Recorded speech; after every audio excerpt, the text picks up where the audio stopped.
ఈ సినిమా కూడా straight of hormones నుంచి రావాలనుకుంటా. ఇప్పుడు వచ్చి షో క్యాన్సిల్డ్ అంటే టికెట్ రిఫండ్ ఉంటుందా లేకపోతే పాప్కార్న్ కూడా రిఫండ్ చేస్తారా?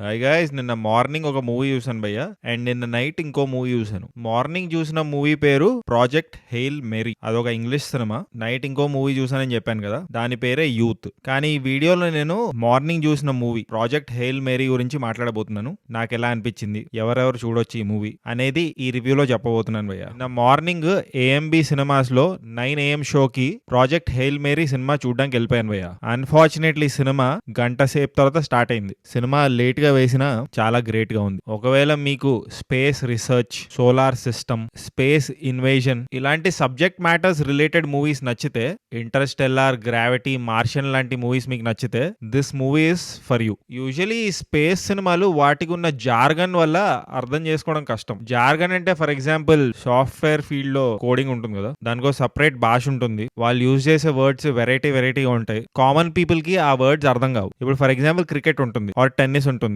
ఫ్రీ హిట్ లేకపోతే LBW, leg lance, cover drive, లేకపోతే టెన్నిస్ లో డబుల్ ఫాల్ట్ అంటే ఏంటి, ఏస్ అంటే ఏంటి, బ్యాక్ హ్యాండ్ అంటే ఏంటి, ఇవన్నీ నార్మల్ పీపుల్ కి అర్థం కాకపోవచ్చు. దాన్ని ఆ పర్టికులర్ ప్రొఫెషన్ గానీ ఆ స్పోర్ట్ కి గానీ ఉన్న జార్గన్ అని అంటారు. సో ఈ స్పేస్ కి రిలేటెడ్ సబ్జెక్ట్ మ్యాటర్స్ లేకపోతే కాంటెంట్ కి ఒక జార్గన్ ఉంటుంది. వాటిని అర్థం చేసుకోవడం కొంచెం కష్టం భయ్యా, కానీ నేను అర్థం చేసుకున్నాను. పూర్తిగా అని చెప్పను కానీ సినిమా చూశాక అయితే ఇంటికి వచ్చాక చాలా రీసెర్చ్ చేశాను. అంత ఇంట్రెస్ట్ జనరేట్ చేసింది నాకు ఈ movie, and that is a great testimony that you watched a great film. ఒక గొప్ప సినిమా ఎప్పుడు మనల్ని రీసెర్చ్ చేసేలా చేస్తుంది. నేను ఆ రీసెర్చ్ చేశాను, కంప్లీట్ గా రీసెర్చ్ చేసి ఈ సినిమా రివ్యూ ఇస్తున్నాను. ఆ జార్గన్ అవన్నీ పక్కనెడితే సినిమాలో ఒక బ్యూటిఫుల్ ఎమోషన్ ఉంది భయ్య. కమరాడరీ గురించి మాట్లాడుతుంటుంది, సాక్రిఫైస్ గురించి మాట్లాడుతుంది, వాట్ కీప్స్ అస్ అలైవ్ దాని గురించి మాట్లాడుతుంది. చాలా బాగా కనెక్ట్ అయ్యాను భయ్య ఈ మూవీతో నేను. స్టోరీ ఏంటంటే చాలా కాంప్లికేటెడ్ స్టోరీ అనిపించవచ్చు మీకు, అట్లీస్ట్ కొంతమందికైనా, బట్ చాలా సింప్లిఫై చేయడానికి ట్రై చేస్తాను. So that when you go and watch the movie మీకు ఈజియర్ గా అర్థమవుతుంది. పెట్రోవా లైన్ అని ఒకటి ఉంటుంది భయ్య,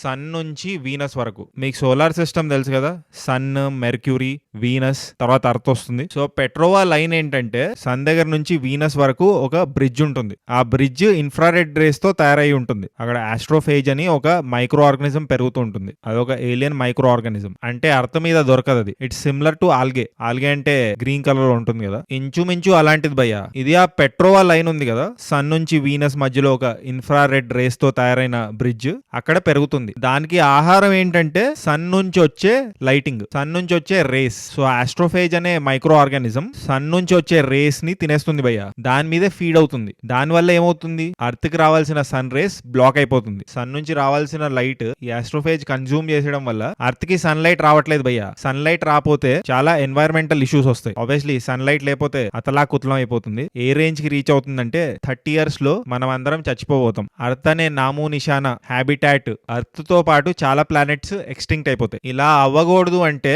ఏదో ఒకటి చేయాలి. ప్రాజెక్ట్ హెయిల్ మేరీ సినిమాలో హీరో ఒక మైక్రో బయాలజిస్ట్. ఆయనని ఈ మిషన్ కోసం పెట్రోవా లైన్ కి పంపిస్తారు. హీఈస్ రిలక్టెంట్, చాలా దొబేయండి నేను వెళ్ళను అంటాడు, కానీ ఫైనలీ ఆయన్ని పంపిస్తారు. ఆయన సక్సెస్ఫుల్లీ ఆ మైక్రో ఆర్గానిజం ఆస్ట్రోఫేజ్ ఏదైతే ఉందో దాన్ని అంతం చేస్తాడా. ఒక ఏలియన్ సపోర్ట్ తీసుకుంటాడు భయ్య. ఆ ఏలియన్ చాలా వెరైటీగా ఉంటుంది చూడడానికి. హీరో ఇంకా ఆ ఏలియనే majority of the movie occupy చేస్తారు స్క్రీన్ టైం. సూపర్ ఉంటుంది వాళ్ళ బాండింగ్, చాలా ఎమోషనల్ గా ఉంటుంది, ఫనీగా కూడా ఉంటుంది. రైటింగ్ చాలా బాగా నచ్చింది నాకు ఈ సినిమాలో, అండ్ బ్యాక్గ్రౌండ్ స్కోర్ అదిరిపోయింది. Super background score. ఓఎస్టీ వచ్చిన తర్వాత నేను లూప్ లో వినడానికి రెడీగా ఉన్నాను. అండ్ స్క్రీన్ ప్లే కూడా బాగా నచ్చింది నాకు. This film is based on a science fiction novel. ఈ సినిమా హీరో రైన్ గాస్లింగ్ భయ్య. ఆయనది ద ఫాల్ గాయ్ అని ఒక మూవీ చూసాను రీసెంట్లీ, ఎప్పుడో రిలీజ్ అయింది, బట్ రీసెంట్ గా ఆ సినిమా చూడడం జరిగింది. అద్భుతమైన యాక్టర్. దానికంటే ముందు ఆయన చాలా సినిమాలు తీశాడు, like the note book, Barbie సినిమాలో కూడా ఉంటాడు. ద గ్రే మ్యాన్ అని ధనుష్ గారు ఉంటారు ఆ సినిమాలో, దాంట్లో కూడా వన్ ఆఫ్ ద హీరోస్.